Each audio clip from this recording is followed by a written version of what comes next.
Este é o Poder Público, a semana em debate pela secção de Política do Público. São José Almeida, Maria Lopes, José Francisco. Eu sou David Santiago, bem-vindos ao Poder Público desta semana. E como os temas são muitos e variados, faremos as cambalhotas necessárias para nos aculturarmos o suficiente e conseguirmos tratar de todos os dossiês que temos na pasta. Bom, vou parar com os trocadilhos antes que me obriguem a pedir admissão por não ter inscrito no Código de Conduta esta minha obsessão por trocadilhos. São José, na entrevista que deu na semana passada ao Expresso, Pedro Nuno Santos adotou um novo discurso sobre segurança e, em particular, imigração. Considera que o líder do PS está a respirar o ar dos tempos e, com isso, a pôr em causa a matriz do partido ou, ao invés, está a acertar o passo no sentido correto? está a respirar o ar dos tempos.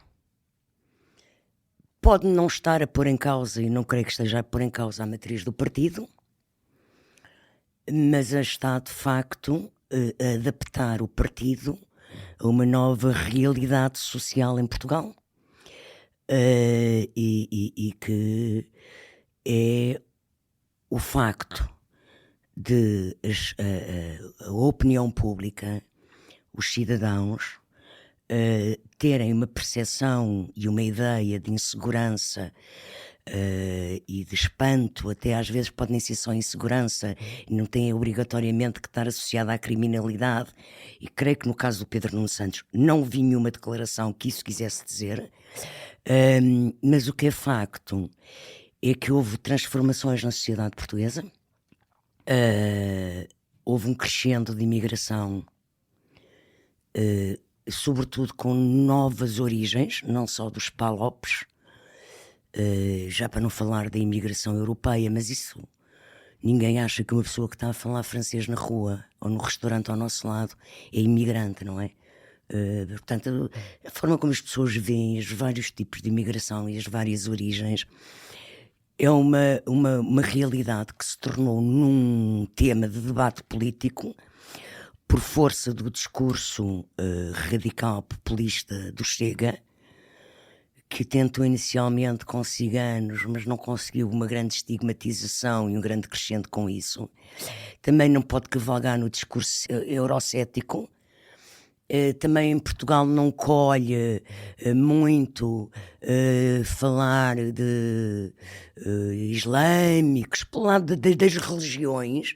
Não estamos em França ou na Alemanha, e portanto ele acaba por conseguir cavalgar, criando percepções e alertando e assustando com um discurso hipersecuritário e fora quase de que qualquer imigrante é criminoso, e isso acabou por se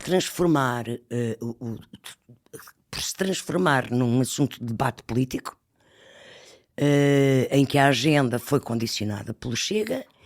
E o que é que aconteceu? Primeiro, Luís Montenegro foi o primeiro a ter a dar esse salto. Uhum. Queria também acompanhar essa agenda, não nos mesmos termos do Chega, mas bastante securitários. O PS deu um discurso mais securitário. E agora, Pedro Nuno Santos, a semana passada ao Expresso, deu uma entrevista em que, para mim, a grande novidade é uma coisa que foi vista como um quase abandono do multiculturalismo, que eu, pelo que depois Alexandra Leitão disse, acho que já não é tanto assim na direção do PS, mas de facto aquela frase de tem que respeitar os nossos usos e costumes é polémica, pode ser polémica, porque é que são os nossos usos e costumes, não é? São coisas muito amplas e muito, muito vagas, porque não podes obrigar uma pessoa que vive em Portugal a não ter uma religião que não é a católica. Podes obrigar as pessoas a ser católicos. Os próprios portugueses não. Os próprios portugueses não são católicos. Portanto, temos que tu não podes obrigar uma pessoa asiática a não comer caril. Quer dizer, não é? Por muito que tu não gostes do cheiro do caril. Pronto. Eu acho que ali se referia a outras coisas, mas pronto. As mulheres, por exemplo. Mas isso não se explica assim como a Alexandra Leitão. Sim, mas a forma como se tratam as mulheres também há violência doméstica, sobretudo no interior do país. Então isso a Alexandra Leitão recolocou, bem recolocado, dizendo que nisso é uma questão de respeitarem a lei como qualquer português. Se tu vires um homem a bater numa mulher na rua, fazes queixa. Exatamente. À É mais uma polícia. questão da lei, é que é igual para todos e não as questões culturais. Não é? É isso mesmo. Portanto, E era essa o uma legado da mulher esquerda, não é? muçulmana tem direito a querer usar a cabeça tapada, se sentir melhor com as suas convicções, como eu tenho direito, se for a um país islâmico, a não ter que tapar a cabeça. Não é? Pronto. E, portanto, acho que nesse caso o Alexandre Leitão recolocou um pouco o discurso, mas o PS não fez mais do que o PSD, que é, no fundo, procurarem manter uma ligação ao eleitorado, às preocupações do eleitorado. Vêm aí autárquicas e, portanto, estão a olhar para o resultado das urnas e para o discurso que têm que acertar para as urnas. Ok, a São José falou da reação de Alexandre Leitão. A verdade é que o PS, por exemplo, se dividiu entre os críticos que falaram na cambalhota, face a essa tal matriz identitária, se quisermos, do PS, e os defensores, como Ana Gomes, por exemplo, que falou na coragem Eu digo de que Pedro não há, Nuno esse, Santos. não há esse quebrar da matriz, porque todo o discurso dele continua a ser Não, mas eu humanista, estava a dizer os críticos. de integração dos imigrantes, Sim. de acompanhamento dos imigrantes. Sim, mas na lógica do tal Sim, sim. poder pôr em causa o multiculturalismo, e portanto houve os críticos, entre eles a Ana Catarina Mendes. Mas portanto, esta nova abordagem que foi ensaiada pelo secretário-geral teve essa reação da líder parlamentar que, diria eu, não sei, parece ter ficado a meio caminho entre os críticos e os defensores. Céu, como é que interpretas esta posição de Alexandre Leitão? São José já disse muito sobre isso, mas eu olharia para ela de facto como o termo é bom, ficar ali a meio caminho, até porque ela tenta um discurso não usando aquele termo do by the book, mas by the law, porque ela falou mesmo na questão exatamente da Constituição, não é? Que os cidadãos estrangeiros residentes em Portugal até têm que cumprir a lei. Bom, enfim, qualquer pessoa tem que cumprir a lei do país onde está, mas acho que foi ali um bocadinho um suavizar da forma como o Pedro Nuno Santos falou. Agora, aquilo que me pareceu em Alexandre Leitão foi já... de facto uma preparação da campanha, não é? Já falámos disso aqui há cerca de 15 dias, não é? Quando se soube que era ela, e parece-me que a resposta é muito mais para ter uma posição ligeiramente diferente daquela posição muito securitária, muito de nós precisamos de polícia na rua, como tem tido Carlos Moedas, apesar de até esta semana os dados revelados pelo DN mostrarem que houve uma redução, uma das maiores reduções, ou a maior redução da criminalidade na cidade de Lisboa nos últimos 10 anos. E, portanto, aquilo que eu li, se calhar estou errada, mas essa contenção de Alexandre Leitão como uma forma de se começar a demarcar das posições de Carlos Moedas. Não sei se isso em algumas áreas do Concelho de Lisboa, em algumas freguesias do Concelho de Lisboa, terá assim lhe dará assim muitos votos a Alexandre Leitão, é disso que eu estou a falar, mas se calhar nas zonas com menos problemáticas, um bocadinho mais longe dali da Baixa, é possível que isso resulte. Uhum. Ou seja, não achas que ela vai enverdar um pouco por este discurso mais sobre imigração, como previa, por exemplo, Marcelo Rebelo de Sousa, que a propósito da entrevista de Pedro Nuno dizia que isto é normal porque é ano de autárquicas, agora vamos ouvir falar muito disto. Ela terá mesmo que falar sobre isso. Vai ter que ser mais concreta, não é? Ela vai ter que ser mais concreta, mas aquilo que me parece é que poderá ou deverá enverdar mais por uma lógica de temos que preparar a cidade de Lisboa, as pessoas já cá estão, nós podemos deportar e portanto temos que criar condições de acolhimento, de encontrar trabalho aqui, porque também os imigrantes não podem apenas focar o seu trabalho nas plataformas, não é? De fazer distribuição de bens alimentares e encomendas e etc. Não é?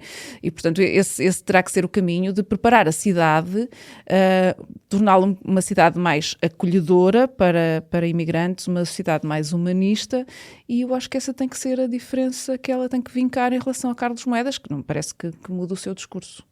Ok, vamos girar agora as agulhas para o Governo, que registrou a primeira demissão desde que tomou posse. Foram 3 casos, digamos assim, em torno de Hernani Dias, em especial a criação, já como Secretário de Estado no Ministério da Coesão, de 2 imobiliárias que poderiam vir a beneficiar da nova Lei dos Solos, que acabaram, portanto, por ter de ser resolvidos com o seu pedido de demissão, numa altura em que se avolumava a pressão. Suzete, tu consideras que o assunto ficou resolvido ou continua por esclarecer se e quanto é que o Governo sabia acerca destas questões em imprensa, em particular desta última da Lei dos Solos? Porque me parece ali um amadorismo, não é? No caso do ex-autarca, não é? Sim, há várias questões por esclarecer. O secretário de Estado demitiu-se, mas não tivemos propriamente grandes explicações, sobretudo sobre este último caso da criação de 2 empresas que poderão beneficiar da alteração à Lei dos Solos. Essas 2 empresas foram constituídas. Já sendo Hernani Dias membro do Governo, enfim, este é o caso que diz mais diretamente respeito às funções que ele desempenhava agora no Executivo. Hernani Dias já disse que já se mostrou disponível para ir ao Parlamento prestar dar explicações aos deputados, tinha sido chamado por vários partidos, vamos ver o que é que ele dirá, mas também está por saber o que é que o Governo sabia em relação aos 3 casos que foram noticiados. E em particular neste, não é? Porque supostamente poderiam estar no questionário, não é? Aqui entra o famoso questionário de António Costa, que foi criado pelo anterior Primeiro-Ministro, depois daquela sucessão de problemas com governantes, os casos e casinhos. À data, já não tenho memória quem, mas alguém alertava, alguém dizia que o questionário ainda ia criar muitos problemas ao Governo. Não criou ao Governo de António Costa, porque não teve muito tempo para isso, mas aí está agora. Hernani Dias. Mas não criou problemas ao Governo, não é? Pelo menos. Criou porque quer dizer, não sabemos. Ali não teve tempo. Sim. Agora, aqui a questão é que ele Mas terá eles preenchido o questionário? Sim, sim. Certeza. Segundo a informação que há, é que sim. É que aquele questionário, tal como o Código de Conduta, aquilo é para aquele governo em específico que o subscreve ou que o cria. Não é como uma lei, não é? Não é um decreto-lei que fica, é uma questão só para aquele governo. Portanto, eles podem simplesmente... Não, mas estes Mas eles adotaram e houve a informação que há é que foi preenchido. Se calhar preencheu antes de as fundar. Não, isso garantidamente, porque ele só as fundou como governante, portanto ainda não as tinha criado. Os 2 casos que já tinha antes, portanto já tinha casos de justiça, claro. esses teriam que ser declarados. Mas ele tem que ser atualizado, tem que ser prestado no Código de Conduta, diz que tem que prestar informação atualizada quando mudam. Exato, está por saber se ele declarou ou não as questões que cada um dos 3 casos, mas numa outra situação, tendo ele declarado ou não tendo declarado, voltamos ao mesmo problema que há sempre com este tipo de iniciativas, que são apresentadas como mecanismos prévios de fiscalização dos governantes, mas que não implicando qualquer tipo de acompanhamento, de fiscalização, que se lhe queira chamar, são uma autodeclaração com 0 de consequências. E sem sanção prevista. E sem sanção nenhuma, portanto, não parecem ter nenhuma efetividade nem consequência nenhuma. Há uma espécie de compromisso de honra, mas cada um dirá o que quer, não é? A questão é se ele comunicou a alguém... Pelo tamanho da honra. Não, exato. Ou como é que ela fica no final. E como é que cada um vê o que é honra, não é? Mas estamos aqui a divergir um pouco, mas já agora só mesmo para fazermos aqui um apanhado. Neste caso, eu acho que uma dúvida que fica é: comunicou ou não Hernani Dias a criação, a constituição destas empresas, seja ao ministro Castro Almeida, seja ao primeiro-ministro? E essa, para mim, pelo menos, é a dúvida que me fica, porque eu acho que qualquer político com alguma experiência, com alguma noção, e eu acho que tanto Montenegro como Castro Almeida a têm, teriam percebido que tinham aqui um problema em mãos. O próprio secretário de Estado eu diria que deveria ter percebido que tinha um problema, porque estamos a falar da área... Se ele percebesse, não tinha criado as empresas de uma área que está a tutelar, não é? Mas é estranho que não tenha percebido, porque, ou seja, estão ainda por cima uma lei que provocou a polémica que esta lei ele estava está habituado a ao causar. escrutínio que há numa autarquia como Bragança, que é diminuto, e portanto as coisas mudam de figura quando se vai para o governo. Eu diria que ele não percebeu bem a diferença do que era ser Não é sequer um autarca. caso que pareça oferecer grandes dúvidas de Pois não. que há um conflito de interesses entre ter uma empresa que pode beneficiar de uma lei sobre a qual se tem uma tutela. ação direta. E uma ação direta na sua elaboração. Sim. Ó São José, concorda com as críticas da oposição, e em particular do PS e Pedro Nuno Santos, de que Luís Montenegro era bem mais exigente em relação a questões éticas enquanto líder da oposição face ao governo de António Costa do que agora como primeiro-ministro? Sim, mas também agora ele é primeiro-ministro e, portanto, cabe agora à oposição morder-lhe nas canelas, por assim dizer. É um bocado a história do cá calharás, não é? Mas eu considero que Montenegro tem todo o direito a ter uma gestão institucional de problemas que existam no seu governo. O que eu lamento, eu já nem falo desde novembro das primeiras notícias que a RTP deu sobre Bragança, faturas de trabalhos que não foram feitos e potencial usufruto de contrapartidas do uso de uma casa pelo filho com a mesma empresa que tinha feito as obras. Pronto, isto já nem falo nisso, porque isso são casos que estão a ser investigados. Portanto, ele tem a presunção de inocência. Agora, neste caso, eu acho que houve um silêncio ensurdecedor do governo durante 5 dias.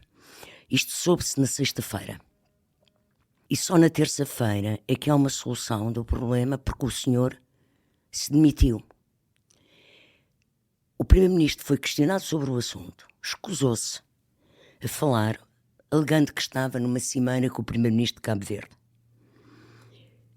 E o barulho público era total, desde os órgãos de comunicação que reproduziam a reportagem da prova dos factos, da RTP, os partidos políticos todos falavam sobre o assunto e o governo continuava com um silêncio, para mim, ensurdecedor, porque não se percebia qual era a dificuldade. Eu continuo sem perceber qual era a dificuldade, quer do primeiro-ministro, quer de Manuel Castro Almeida, que são 2 pessoas que eu reputo, que eu considero que têm uma grande experiência política.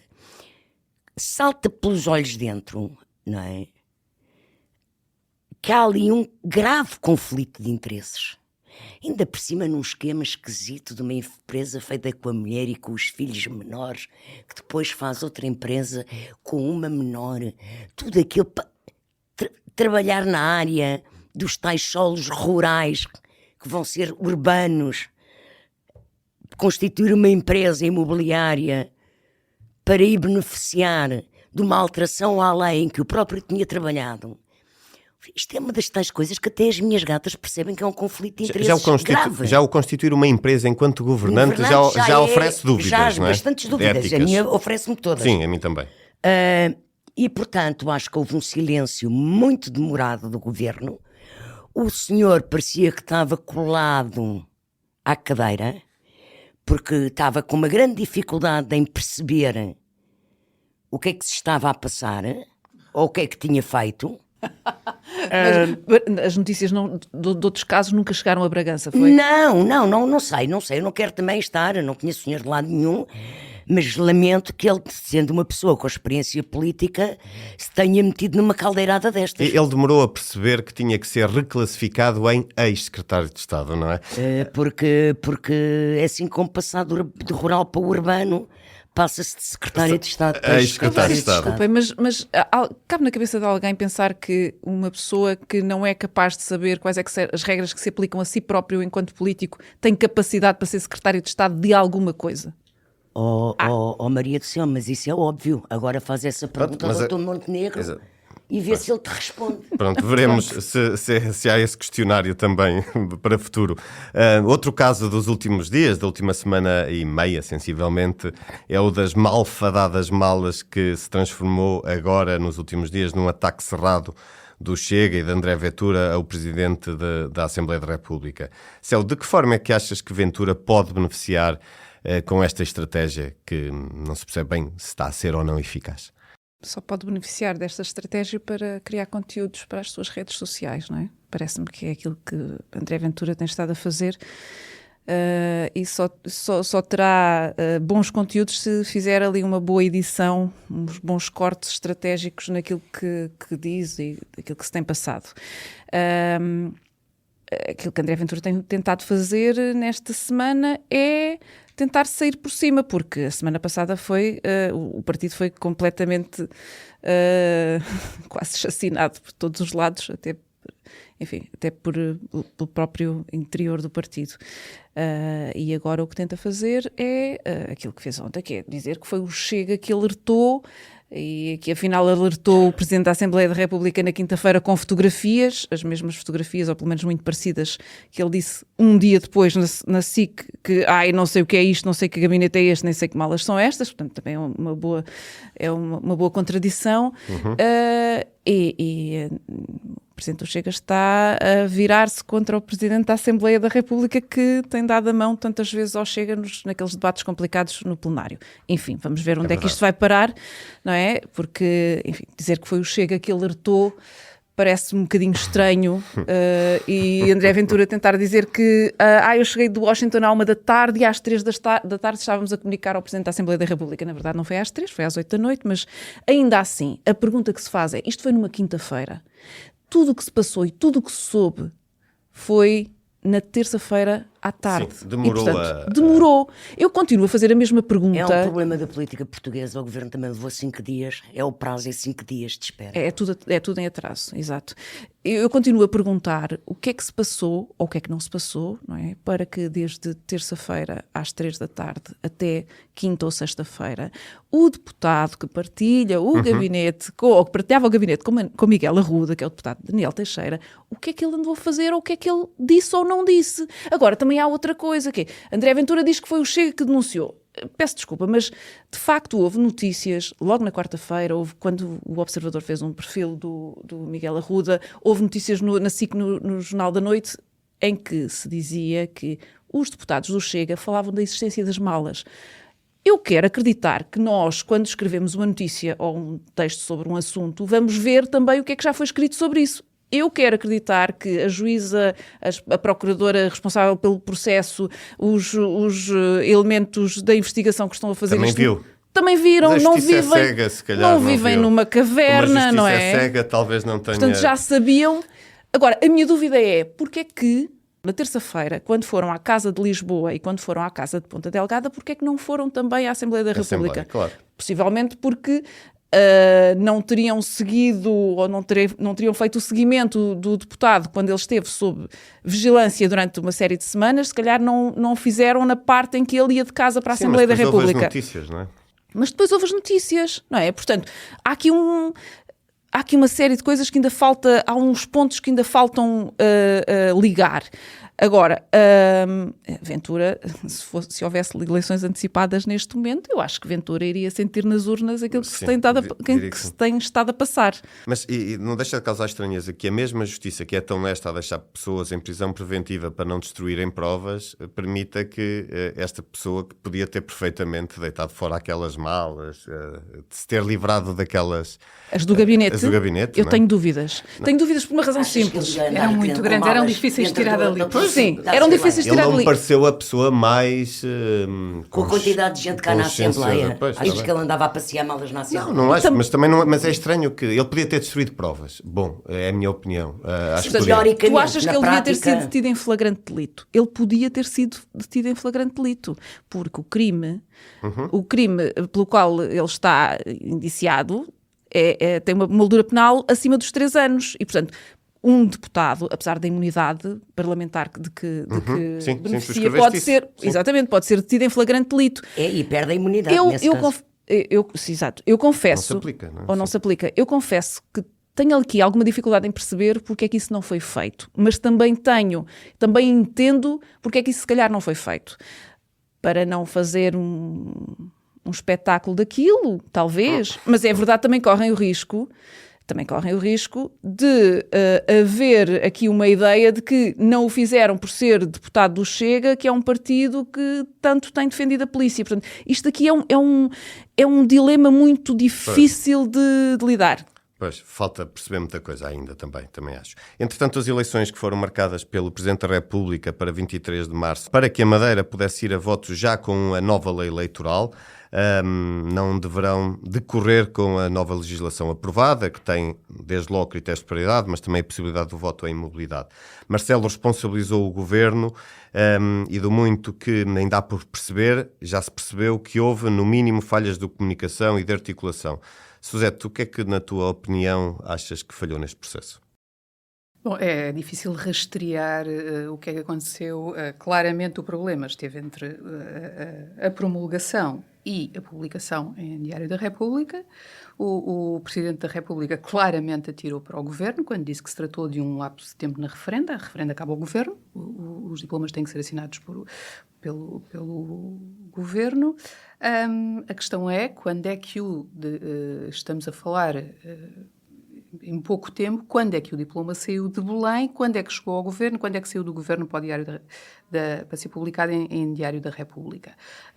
O que temos por certo é que falhou tudo à 25ª hora. Este foi um processo que tinha vindo a ser, que já veio da Assembleia Legislativa da Madeira, que foi acelerado o mais possível, nomeadamente na Assembleia da República, e literalmente na reta final acabou por falhar. Sabemos que há pelo menos uma falta que caberá ao Governo. A CEU já escreveu isso, que tinha que haver um despacho do Secretário de Estado para que o diploma fosse publicado durante o fim de semana. E o diploma tinha que ser publicado durante o fim de semana, porque, dizendo ele, que entrava em vigor no dia seguinte, ao ser publicado... Tinha que ter sido publicado durante o fim de semana para entrar em vigor segunda-feira. Segunda-feira, no mesmo dia da convocação das eleições, já não dava. Portanto, parece que simplesmente a Madeira vai a eleições antecipadas, sem nova lei. Passo já a palavra, mas só uma ideia. A mim parece-me que ninguém liga nenhuma a este caso, mas a verdade é que toda a gente, em particular os partidos madeirenses, queriam as eleições o mais rápido possível. Marcelo marcou para uma semana depois daquilo que seria possível, tendo em conta o calendário, precisamente para haver lei eleitoral, e portanto vamos esperar mais tempo pelas eleições para haver uma lei eleitoral que não se vai aplicar muito provavelmente, e portanto não deixa de haver aqui alguma perplexidade perante este processo. Se é o mesmo para Sim, para terminar. E na Madeira são 250 mil eleitores que vão definir o seu próprio E há muita gente em mobilidade que pode não votar por não poder votar em mobilidade. Sim, mas, quanto à paridade, já agora cabe aos partidos. Cabe aos partidos, têm essa prerrogativa, sim. Não visam a lei para nada. Exato. Podem perfeitamente aplicá-la. Deixa-me só acrescentar aqui umas especificações. Porque eu percebi hoje de manhã que afinal o tal despacho pode ser feito no próprio dia, durante o fim de semana.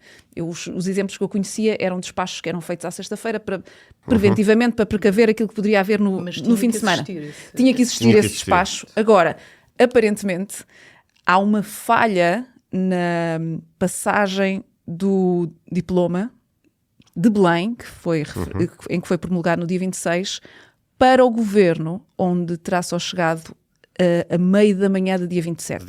Portanto, esta passagem é que falhou. De quem é que foi a culpa? De quem foi a culpa? É que não se sabe. Se calhar de quem envia, não é? Não, mas o Presidente da República atirou a culpa para Montenegro. Do lado do Governo não temos respostas em definitivo, o que é normal porque não querem abrir um pé de guerra com o Presidente da República nesta fase e, portanto, é natural. Só para terminar, a solução que se tentava aqui ensaiar de agora ir tentar uma solução... Era uma aldrabice, não é? Não, parece mesmo daqueles casos em que a emenda poderia sair bem pior do que o soneto. Eu concordo, quer dizer, não tenho nada a concordar porque não voto na matéria. Sim, mas tens opinião. Mas acho Estamos que aqui o PS... para dar essa opinião. Sim, acho que o PS esteve muito bem em dizer não, nós não vamos fazer isto, porque isto não é uma retificação, não se trata de retificar uma gralha num nome, uma vírgula, um número ou etc. Sim. Trata-se de alterar uma coisa que já vinha da Madeira, da proposta inicial, em que era A entrada em vigor é no dia seguinte e, portanto, parece-me que o PS aqui esteve muito bem em não querer sequer deixar a mínima ponta solta neste processo. Pois, ainda ia acabar a haver problemas nas eleições propriamente ditas. Era que podiam ser impugnadas e, portanto, seria a pior emenda que o soneto. Bem, agora em 30 segundos vou pedir que sejam o mais concisas possível. Vamos ao público e notório desta semana, São José. Pois o meu é sobre o Chega, é sobre o Dr. André Ventura. Tem estado muito ocupado diariamente com um frenesi mediático extraordinário para tentar sacudir a água do capote e demarcar o caso do deputado Arruda do partido, e o partido do caso deputado Arruda. O que é que eu estou à espera que o Dr. André Ventura faça e que ainda não ouvi fazer? Demarcar-se categoricamente do líder do Chega Açores, chamado José Pacheco, que justificou as ações do deputado Miguel Arruda, dizendo até que ele mesmo, que tudo aquilo era normal, que eram 2 ou 3 malas, e que até ele mesmo já tinha levado 2 ou 3 malas dos tapetes do aeroporto para casa. Portanto, eu estou à espera que o Dr. André Ventura esclareça o que é que pensa sobre isto. Pode ser uma síndrome no Chega Açores, Céu. Eu vou manter-me mais ou menos no mesmo assunto, até porque tanto é público como notório, e agora vou falar em causa própria, porque André Ventura já disse isso por 2 vezes, que os jornalistas do público, 100% dos jornalistas do público têm processos, faz ele as suas contas. A maioria, falou em maioria, não? Não, 100% não. foi? A questão começou por um texto que nós fizemos sobre o número de deputados do grupo parlamentar, de um grupo parlamentar de 50, em que 9 têm, pelo menos 9 por têm. escasso, porque serão pelo menos 11. Sim, segundo, vá. Mas pecava por escasso. E, portanto, 9 em 50 serão cerca de 20%, serão 18 e pouco, 18 e qualquer coisa, e o que ele dizia era que, bom, por esse prisma, ou por essa conclusão, todos os 100% dos jornalistas do público têm processos. Não sei onde é que ele vai buscar essas contas, nitidamente está a precisar de umas aulas de matemática, além de umas aulas de direito, mas pronto, é público que o público não tem toda a gente com processos. Que eu saiba, não tem ninguém. Eu nunca tive. Também. Nunca tive. Mas pronto. E é notória a falta de conhecimento de contas ou de estatística do presidente do Chega. Esqueceu-se dos factos. Suzete. Bom, eu queria falar, esta terça-feira o Diário de Notícias noticiou que a criminalidade em Lisboa registrou em 2024 a segunda maior descida em 10 anos. E o Presidente da Câmara de Lisboa convocou uma conferência de imprensa para falar sobre isso. Seria expectável que Carlos Moedas alardeasse estes números, que seriam bons números para qualquer autarca, mas não foi isso que aconteceu.